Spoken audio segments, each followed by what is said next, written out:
My child, pause here for a moment, because what you are about to hear was meant to find you at a strangely precise time. Do not rush past this message as though it is just another voice passing through your day. Something shifted yesterday. Something that had been hidden behind careful expressions, unfinished conversations, and emotions no one wanted to name finally reached a point where it could no longer remain silent. And the most unexpected person felt the weight of it first.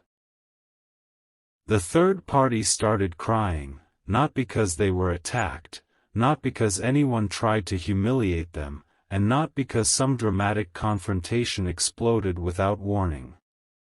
They cried because one quiet sentence changed the meaning of everything they thought they understood.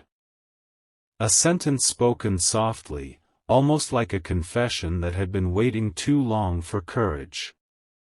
He leaned closer, lowered his voice, and whispered something that made the room feel different. "You're my real future." But child, there is a detail hidden inside those words that you must understand before you decide what they mean, because what happened immediately afterward reveals that this story is not nearly as simple as it appears. You have been sensing a strange emotional movement around this connection for longer than you realize. There have been moments when you could not explain why someone crossed your mind so suddenly, why a certain memory returned with unusual force, or why you felt as if an unfinished chapter was quietly turning its own pages somewhere beyond your sight. In this fictional spiritual story, heaven has been watching the emotional truth underneath the surface, and yesterday became a turning point because someone finally stopped pretending they were comfortable with a future that did not feel honest. The third party had believed certain things were settled. They had been given enough attention, enough reassurance, enough ordinary moments to believe that perhaps the path ahead was already decided. Yet beneath that appearance was a hesitation they could feel but could never fully name. Every time they asked what was wrong, the answer was too simple. Every time they wanted certainty, they received affection without clarity. And eventually, even the strongest illusion begins to tremble when truth stands too close. What made yesterday different was not a grand announcement. It was the exhaustion of carrying two realities at once. One reality was visible: conversations, routines, familiar gestures, perhaps even plans that sounded convincing when spoken aloud. The other reality existed privately inside his heart. It was the place where he compared every future thought against a feeling he had never been able to erase. The place where a name returned when everything became quiet. The place where memories refused to behave like memories because they still felt alive. And child, this is where the story begins moving toward you. Because the person whose presence kept returning to him was not the person sitting closest to him yesterday. For a long time, he tried to tell himself that moving forward meant leaving certain emotions behind. He believed maturity meant accepting whatever path appeared easiest. He convinced himself that if enough time passed, the ache of an unfinished connection would eventually fade into something harmless. But time did something unexpected. Instead of erasing the feeling, it removed the distractions surrounding it. The louder life became, the more obvious the silence inside him felt. The more he tried to build something without complete certainty, the more clearly he recognized the place his heart kept returning to. That realization frightened him, because once a person recognizes the difference between comfort and truth, every decision becomes heavier. The third party noticed this before he admitted it. They noticed the pauses. They noticed how he sometimes became distant after appearing perfectly present. They noticed how certain topics caused his eyes to shift as though his thoughts had gone somewhere else. They noticed that when people talked about forever, his expression did not brighten the way it should have. At first, they blamed stress. Then timing. Then old wounds. Then fear of commitment. They found explanations because explanations are easier than asking a question when you suspect the answer might change your life. But yesterday, something happened that made avoiding the question impossible. It began with an ordinary conversation. That is what makes the moment so powerful. There was no storm outside, no dramatic music, no warning that anything important was about to happen. Perhaps they were sitting somewhere familiar. Perhaps one of them had just said something about the future. A holiday months away. A family event. A place they might visit. A simple, when we, that was supposed to sound natural. But that tiny phrase opened a door he had been holding closed. Suddenly, he could picture years ahead, and instead of feeling excitement, he felt a deep resistance inside his chest. He realized he was agreeing to a future his heart had never actually chosen. The third party saw the change on his face and asked what he was thinking. He tried to smile. He tried to say nothing. He even looked away, hoping the moment would dissolve if he gave it no language. But the question came again. This time more softly. What is it? And child, there are moments when avoiding the truth becomes more painful than speaking it. Yesterday became one of those moments. He said there was something he had been carrying for longer than he wanted to admit. Immediately, the atmosphere changed. The third party became still. They could hear the seriousness in his voice. He explained that they had done nothing wrong.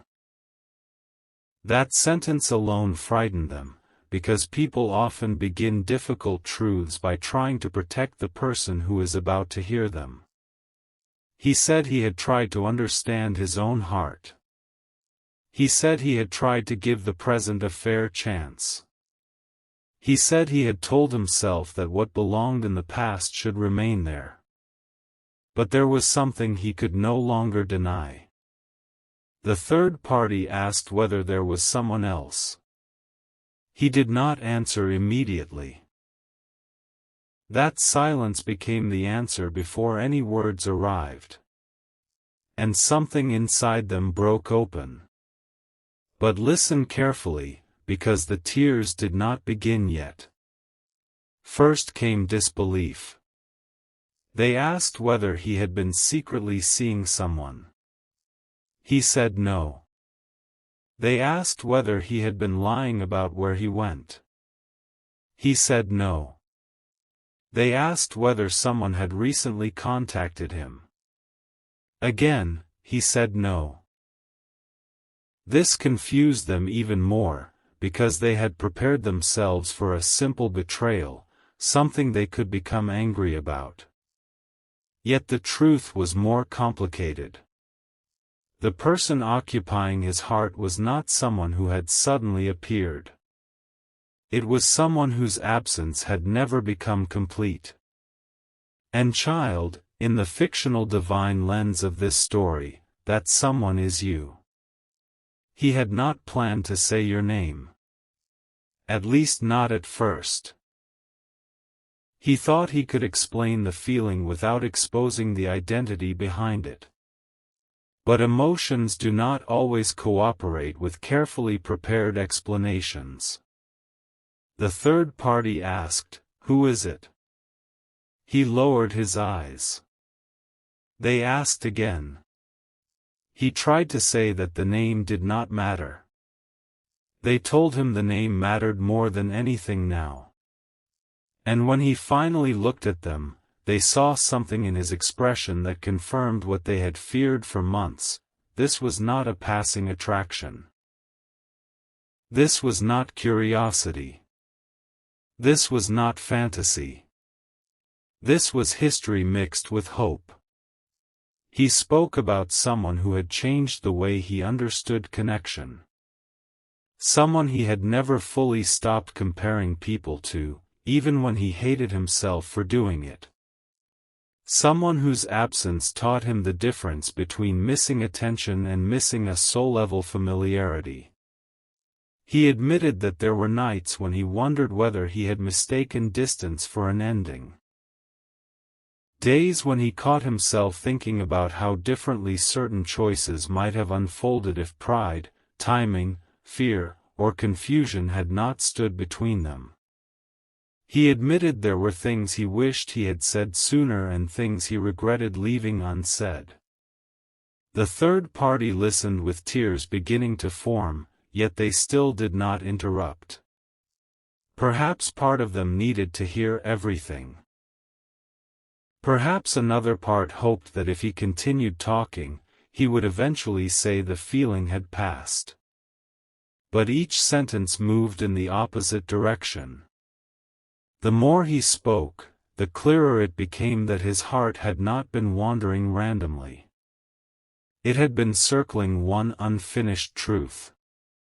Then he said something that changed their expression completely. He said, "When I imagine my life 5 years from now, I keep seeing the same person." The third party asked, "Me?" His silence lasted only a second, but for them it felt endless. He reached for their hand, not romantically, but with the compassion of someone who knew honesty was about to hurt. He told them they deserved a future with someone whose heart did not hesitate. He told them they deserved to be chosen without comparison, without hidden questions, without a shadow from another chapter standing between them. And then, after months of avoiding the clearest truth, he whispered, "You're my real future." But child, those words were not spoken to the third party. They were spoken about you. That is why the tears came. The sentence was not meant as cruelty. He did not smile when he said it. He did not celebrate the pain it caused. His own voice nearly broke because acknowledging you as the future he secretly imagined also meant admitting how much confusion he had created by refusing to face that truth sooner. The third party understood in that instant that they had not lost a competition. There had never been a fair competition at all, because part of his heart had remained emotionally anchored somewhere else. They began crying quietly at first. The kind of tears someone tries to hide by looking away. They asked why he had allowed things to continue if he already knew. He said he did not know. That answer sounded weak even to him. So he corrected himself. He said perhaps he had known in fragments, but never had the courage to put those fragments together. He wanted the easier truth to become real. He wanted affection to become certainty. He wanted time to choose for him. But time refused. Then something happened that he did not expect. Instead of becoming furious, the third party asked about you. Not in the way jealousy asks. Not, what do they have that I don't? Not, why are they better? Instead they asked, what happened between you two? And suddenly the conversation changed from confrontation to confession. He spoke about moments that still lived in his memory with impossible detail. A look you once gave him when he thought nobody understood. What he was trying to say. A conversation that seemed ordinary at the time but later became something he replayed whenever life felt uncertain.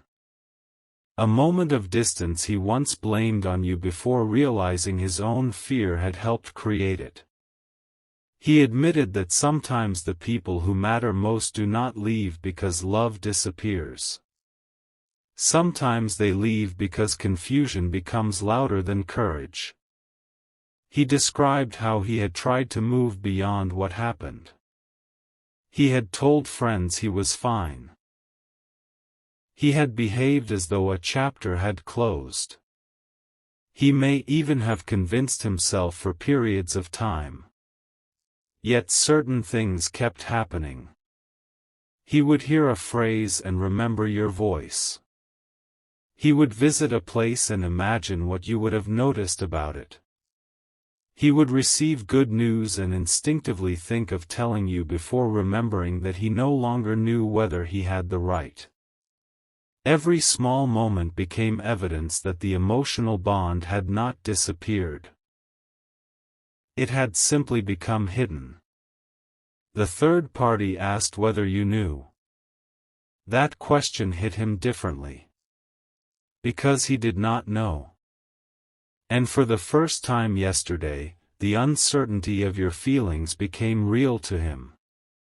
Until that moment, most of the conversation had been about his truth. But suddenly he understood that acknowledging you internally did not mean you were waiting for him externally. You had a life. You had your own healing, your own boundaries, your own choices. Perhaps you had learned to live without the answers he never gave. Perhaps you no longer saw him the way he secretly hoped. Perhaps the future he imagined existed only inside him unless he became brave enough to communicate honestly. That realization shook him. The third party saw it immediately and asked, "You haven't told them?" He said no. Then how can you call them your future?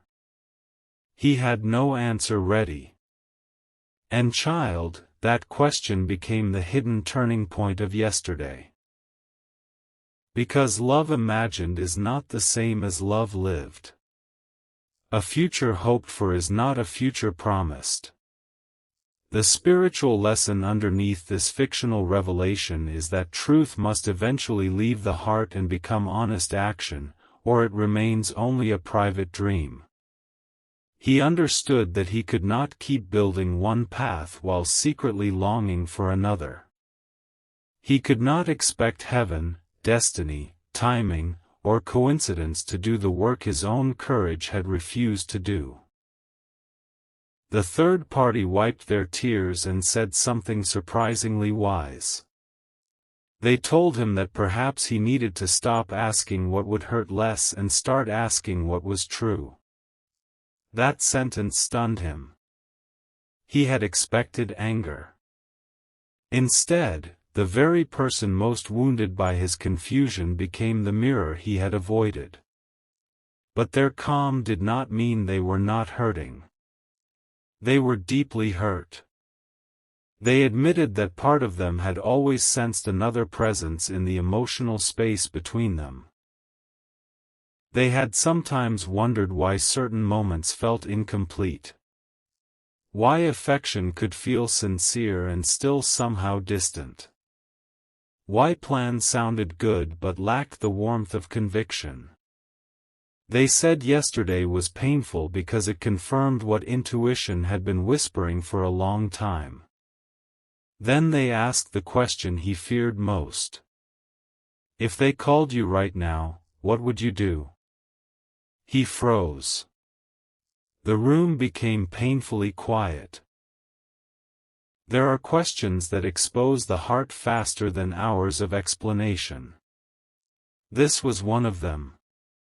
He could have said he would ignore the call.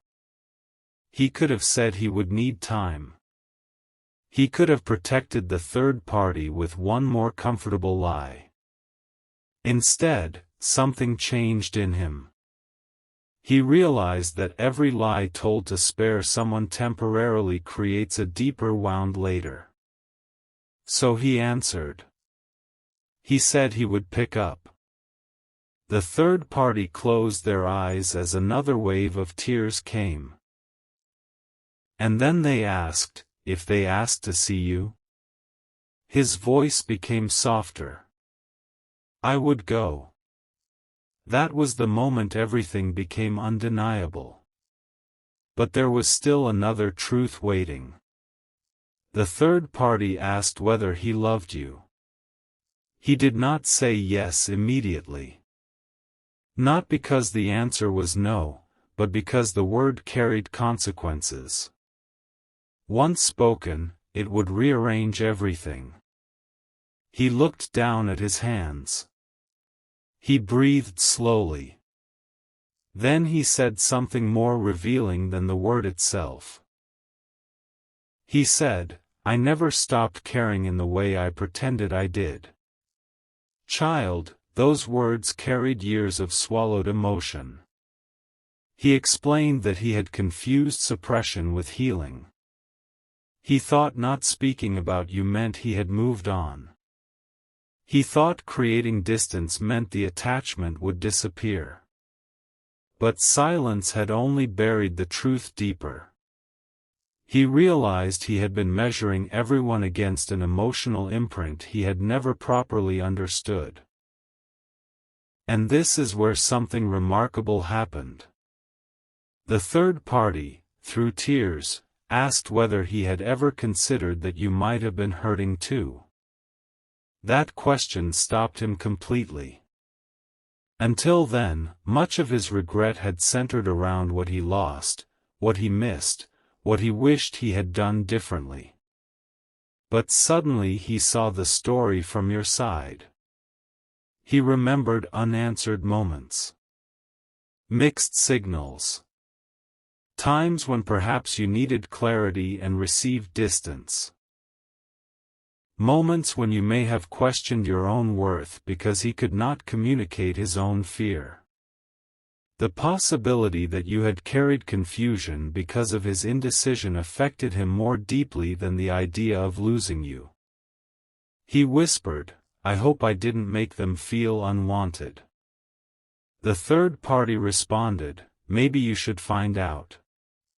And child, that is when yesterday stopped being merely an ending and became the beginning of a decision. He stood and walked toward a window, not because he wanted drama, but because sitting still had become impossible. His mind was moving through memories too quickly. He thought about the last meaningful conversation between you. He thought about whether there was still kindness in your heart toward him. He wondered what you would say if he appeared honestly now, without games, without pretending, without trying to control the outcome. He realized that what frightened him most was not rejection. It was discovering that he had waited too long. That fear became heavier than everything else. The third party watched him and quietly asked, do you know where they are in their life now? He said only partially. Are they with someone? He did not know. Are they happy? He hoped so. Do they still think about you? Again, he did not know. Each unanswered question showed him how much of the future he had been imagining without giving you a voice inside it. He had pictured reconciliation without knowing your reality. He had replayed memories without asking whether you had needed to release them. He had quietly called you his real future while remaining absent from your present. And that contradiction broke something open inside him. He suddenly understood that choosing you in his heart was only the first step. The next step required humility. He would have to approach without entitlement. He could not assume the bond meant you owed him another chance. He could only tell the truth and allow you the freedom to decide what that truth meant. The third party said, then don't go to them with a promise. Go with honesty. He looked back, surprised. They were still crying, but there was strength in their expression now. They continued, don't tell them they're your future as if you already own the ending. Tell them what you finally understood, and let them choose. Those words stayed with him. Child, this is why the spiritual energy of this story is not about possession. It is about truth arriving after avoidance. Love that becomes mature stops saying, you belong to me, and starts saying, this is what my heart knows, but I respect your freedom. Real emotional awakening is not proven by dramatic declarations. It is proven by the willingness to accept whatever honest answer comes back. The third party asked whether he would contact you yesterday. He reached for his phone. Then stopped. He opened your conversation, or perhaps searched for your name if too much time had passed. Seeing it on the screen triggered a flood of memories. His thumb hovered over the message space. He typed something. Deleted it. Typed again. Deleted that too. The first message was too emotional. The second was too vague. The third sounded like nothing had happened. He realized there was no perfect sentence capable of carrying everything. And then he thought of calling. But fear returned. What if you did not answer? What if you answered and sounded distant? What if your life had changed? What if hearing his voice reopened something you had fought hard to heal? That last thought mattered most. So he put the phone down. The third party asked why. He said, I don't want to disturb their peace just because I finally found my courage. That was the first truly selfless thought he had expressed all day. And yet the third party responded with something unexpected. Sometimes silence disturbs peace too. He looked at them. They explained that uncertainty can be its own burden. That perhaps you deserve to know the truth, not because you had to return, but because you may have spent too long wondering whether what you felt had ever been real. They told him not to send a message demanding anything. Just something honest enough to close the gap between what happened and what he now understood. That advice reached him deeply. He began typing again. This time he did not start with, I miss you. He did not start with, can we talk? He did not start with a dramatic confession. He started with an apology. He wrote that there were things he should have understood sooner. That distance had taught him lessons pride never could. That he had recently realized some of his choices may have caused confusion or hurt. That he was not writing to pressure you, only to be honest about something he had avoided. He paused there. The third party did not ask to read it. They simply waited. Then he added a sentence that made his hands shake. I never gave you the clarity you deserved. He stared at those words for a long time. Perhaps because they were finally true enough to hurt. But he still did not send the message. Not yet. Something inside him said one more truth had to be included. He began typing it slowly. I thought moving forward meant forgetting what I felt. He stopped. Deleted felt. Changed it to feel. And child, that single correction changed the entire meaning. I thought moving forward meant forgetting what I feel. Present tense. Not past. Present. The third party saw his expression and understood without reading the screen. They began crying again, but this time the tears carried something different. There was sadness, yes, but also release. Sometimes the truth that ends one illusion also frees everyone involved from living inside it. They told him, "Send it when you know you're ready for any answer." He asked what they meant. They said, "Don't send it only because you hope they'll come back.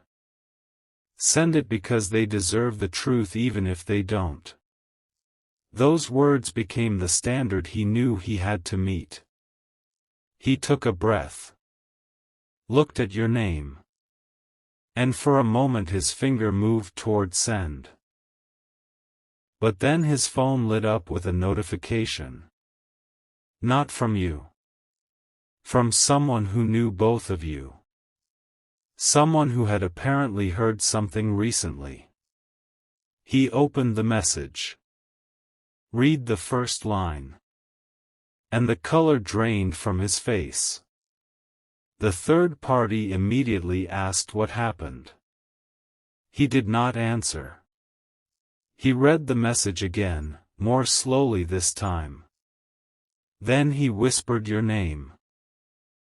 Because what that person had just revealed about you changed everything he thought he was preparing to say, and before he could decide whether to send his confession, he realized there was one truth about your life he had never known.